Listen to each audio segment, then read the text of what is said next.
بسم الله والحمد لله والصلاة والسلام على سيدنا رسول الله و علی آله و صحبه و من والاه. سروران گرامی، بینندگان عزیز و محترم، السلام علیکم و رحمت الله و برکاته. همواره با مباحث حقوق زن در دین مبین اسلام در خدمتتون می باشم. در دو نشست گذشته مسائلی مهم پیرامون حقوق زوجین، حقوقی که هر دو زوجین که نسبت به یکدیگر دارند، مسائلی به سمع حضور شما سروران گرامی رسانده شد و از مهمترین مسائلی که عنوان شد این است که یک همسر نسبت به شوهر خودش حقوق زیادی دارد. عنوان شد بر این که حقوق مالی و غیر مالی در نظر گرفته می شود. حقوق مالی از همان ابتدای عقد بر یک دختر یا عقد بر یک زن نوشته می شوند، از قبیل مهریه، از قبیل مسکن و از قبیل نفقه.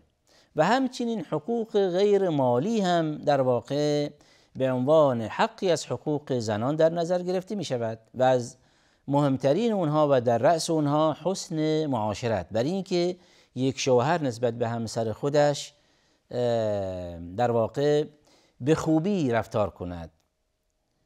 و الله واحد عز وجل می‌فرمایند که وعاشروهن بالمعروف، فرمانی است از جانب الله واحد عز وجل بر این که نسبت به همسران خودتان اخلاق زیبایی داشته باشید، در واقع به خوبی با آنها چه رفتار کنید. و در این راستا در واقع موارد زیادی عنوان شد که در دو نشست گذشته از حقوق مهم یک زن نسبت به شوهرش عنوان شد. در این نشست باز هم مسائل مهمی عنوان کنیم که یک شوهر هم نسبت به همسر خودش چه حقوقی دارد. یعنی به همان گونه که الله واحد عز وجل در قرآن کریم فرمایش داده است و پیامبر ما علیه الصلاة و السلام در سنت پاک نبوی هم فرمایش دادند برای اینکه تو ای شوهر به لحاظ شرعی ملزم می باشی برای اینکه حقوق همسرت را رعایت کنی.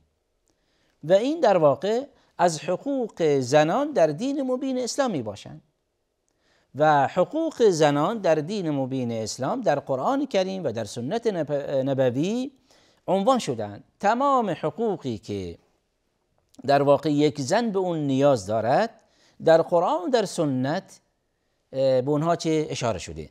اما در مقابل باز هم این زن باز هم حقوقی که بایستی در واقع رعایت کند، حقوقی که نسبت به شوهرش بایستی چه رعایت کند. یک، وجوب الطاعه، این است که یک زن نسبت به همسر خودش این است که در واقع در اطاعت همسر خودش باشد و این اطاعت در واقع به نفع این خانواده می باشد.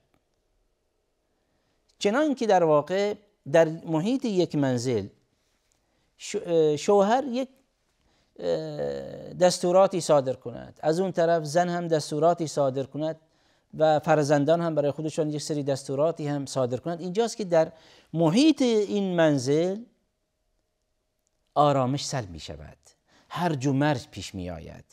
اما الله واحد عز وجل در اینجا این مسئولیت را به عهده این مرد نهاده تا اینکه این مرد سکاندار این منزل باشد و همسر و فرزندان تابع این مرد باشند.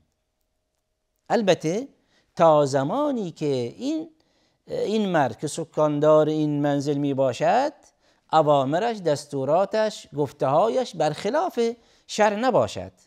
از این بابت که الله ذوالجلال این سکانداری به مرد داده است که می‌فرمایند الرجال قوامون علی النساء بما فضل الله بعضهم علی بعض و بما انفقوا من اموالهم. این مرد چرا که هزینه متحمل می شود و از همان ابتدای عقدش با این همسر در واقع هزینه های مختلفی متحمل می شود و شرط و شروطی در اونجا عنوان شده است که به اونها پایبند باشد. پس اینجاست که الان اگر به لحاظ عقلی این قضیه را بسنجیم و ببینیم کدومش در واقع عاقلانه تر به نظر می آید، برای اینکه نسبت به این هزینه هایی که امروزی می شود و نسبت به این هزینه هایی که این مرد الان انجام می دهد از لحاظ نفقه، از لحاظ مهریه، به لحاظ مسکن و الی آخره، خب اینجاست که درک و ادراک این مرد نسبت به همسرش بیشتر خواهد بود، چرا که این همه هزینه های سنگین متحمل می شود. و اینجاست که تا جایی که بتواند یک مرد هر آنچه که اختلاف نظر و دیدگاه هایی هم باشد بین زوجین، بین خودش و همسرش، متحمل می شود. پس اینجاست که در نتیجه متحمل شدن این همه سختی ها الله ذوالجلال این سکانداری را به قشر مردان تحویل داده. یک مرد سکاندار منزل می باشد، چرا که در واقع توانایی تحمل این همه سختی ها و مشقات خواهد داشت، برخلاف در واقع یک زن که در واقع نمیتواند همانند مرد این همه هزینه ها چه متحمل شود و یا اینکه در مقابل این سختی ها چه مقاومتی داشته باشد. پس در وهله اول این است که یک زن به لحاظ فرمانبری تابع همسرش باشد تا اینکه این منزل در واقع و این زندگی زناشویی به سمت خوبی گامی بردارد، نه اینکه در واقع در نتیجه هرج و مرجی که در اون خونه اتفاق میفته در نهایت این زندگی زناشویی از هم پاشیده میشه و در نهایت منجر بشه به جدایی و طلاق و الی آخره. و باز هم در واقع از موارد دیگری که باز هم برمیگردد به سکاندار منزل که همان مرد می باشد، الله ذوالجلال میفرمایند که یا ایها الذین آمنوا قوا انفسکم و اهلیکم نارا. اینجاست که وظیفه یک مرد به لحاظ شرعی هم سنگین می باشد. اینجاست که بایستی کارهایی انجام دهد، رفتاری داشته باشد، کرداری که داشته باشد، همه و همه طبق موازین اسلام باشد و خانواده خودش از همسر و فرزندان اونها را آنچنان در واقع تربیت کند که طبق قرآن کریم باشد، طبق فرموده الله واحد عزوجل و طبق سنت پاک نبوی باشد.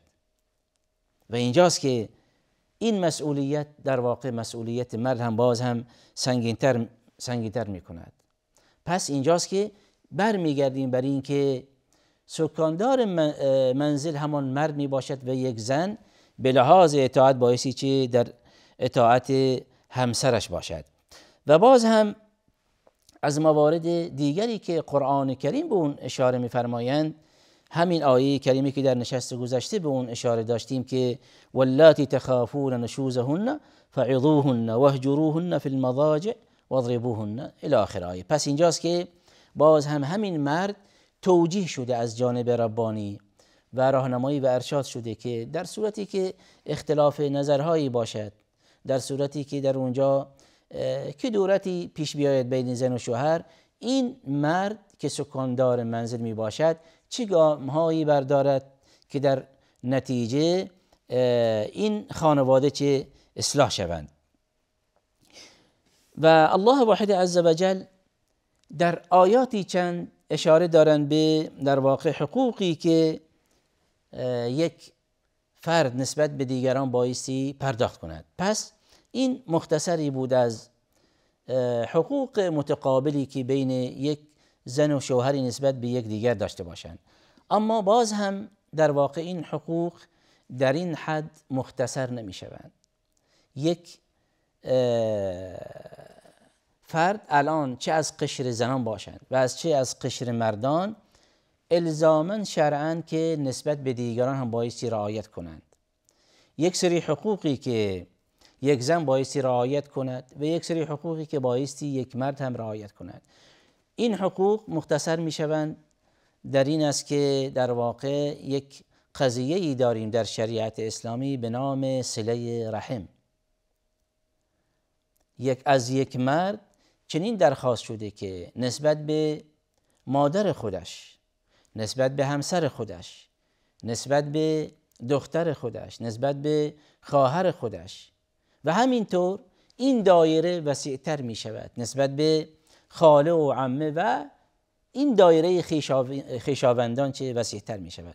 پس اینجاست که اگر بازگردیم به اون اصل مطلب که عنوان می شود حقوق زنان در اسلام، متوجه می شویم بر این که قشر مردان به لحاظ شرعی ملزم شدند تحت هر شرایطی که باشند و این فرد که از قشر مردان می باشد در هر سن و سالی هم که باشد به لحاظ شرعی ملزم است که نسبت به مادر خودش این حق را رعایت کند و این فرد هر چقدر هم که به لحاظ سنی در سن بالاتری هم باشد نسبت به مادر خودش کودکی بیش نیست.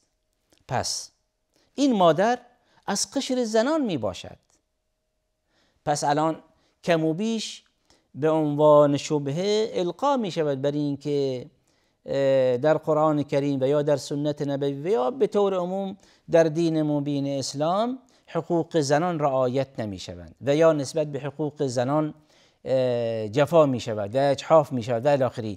اما با بازگشت به قرآن کریم، بازگشت به سنت پاک نبوی متوجه چیز دیگری می شویم، برای اینکه در قرآن کریم و در سنت پاک نبوی در واقع توصیه شده و تأکید شده که قشر مرد نسبت به قشر زن بایستی چه در واقع احترام ادا کند. در وهله اول همونطوری که عنوان شد احترام یک مرد نسبت به مادر خودش و عنوان شد برای اینکه مادر از قشر زنان می باشد. مورد دوم به لحاظ شرعی باز هم یک مرد ملزم می باشد که در مقابل همسر خودش که در دو نشست گذشته مسائلی پیرامون این حقوق اشاراتی داشتیم، اینجاست که حقوقی رعایت کند. از همان ابتدای عقد یک مرد نسبت به یک زن این است که در اونجا حقوقی مترتب می شود که یک مرد رعایت کند، همان حقوق مهریه، حقوق مسکن، حقوق در واقع پوشاک، خوراک و الی آخره. پس اینجاست که حق مهریه، حق مسکن، حق نفقه و حقوق غیر مالی از قبیل معاشرت که اینها در واقع به طور کامل توضیح داده شد در دو نشست گذشته. و همچنین این مرد که از قشر مردان می باشد به لحاظ شرعی حقوق خواهر خودش بایستی رعایت کند و ادا کند. اگر این در واقع این دختر یتیم می باشد، الان چه کسی در واقع متکفل این دختر می باشد؟ همین برادر. و چه بسا برادری هم که کوچکتر باشد اما در نهایت به جایی می رسد که در واقع این برادر ملزم می باشد به لحاظ شرعی که در واقع خواهر خودش را تأمین کند. و این برمیگردیم به اون شبهه‌ای که باز هم القا می شود در جانب ارث و میراث، بر اینکه در واقع در دین مبین اسلام باز هم در اینجا به قشر زنان اجحاف شده، بر اینکه سهم مرد نسبت به زن چه دو برابر می باشد. اما زمانی که بیاییم و این قضیه را کاملا مشکافی کنیم و متوجه می شویم برای اینکه چنین نیست، با اینکه این برادر دو برابر در واقع خواهر خودش ارث میبرد، اما در نهایت این خواهر اندوخته خودش در واقع اون چیزی که به ارث برده در واقع پسنداز میکند. اما این برادر که دو برابر خواهر خودش به ارث برده الان ملزم است به لحاظ شرعی که تمام نیازهای خواهر خودش را تأمین کند. چه نیازهای تحصیلات، چه نیازهای ازدواج و الی آخره. پس اینجاست که به این نتیجه میرسیم بر این که در دین مبین اسلام حقوق زنان به طور کافی و کامل و کافی چه رعایت شده و همچنین این دایره همونطوری که عرض شد وسیع‌تر می باشد، این حقوق وسیع‌تر می باشد و همچنین این مرد نسبت به حقوق در واقع همونطوری که عنوان شد مادر، همسر، خواهر، دختر و همچنین حقوق خاله و عمه و این دایره وسیع‌تر می شود تا این که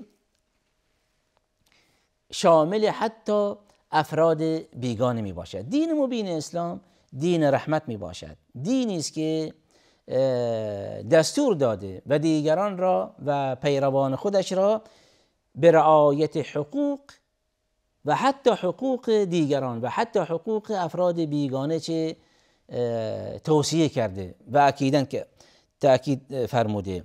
و اینجاست که یکی از روایت هایی که در این مورد میتوان ذکر کرد که برمیگردد به صله رحم، پیامبرمان علیه السلام در یک روایتی زیبا و شیوا میفرمایند ثلاثه لا يدخلون الجنه، سه کس هستند که در واقع وارد بهشت نمیشوند. ثلاثه لا يدخلون الجنه و ثلاثه لا ينظر الله الیهم یوم القیامه، و سه کسند که در واقع فردای روزی قیامت از رؤیت الله واحد عز وجل هم محروم می باشند. العاق لوالديه والديوث والمرأة المترجلة و ثلاثة لا ينظر الله إليهم يوم القيامة و فثن العاق بوالديه و مدمن الخمر والمنان بما اعطى.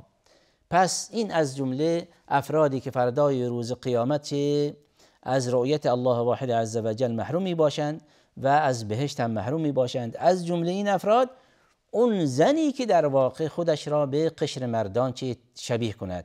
وقت ما به پایان رسید، ان شاء الله تعالی همین مبحث به نشست آینده واگذار میکنیم. و آخر دعوانا ان الحمد لله رب العالمین و صلی الله علی سیدنا محمد و علی آله و صحبه و سلم.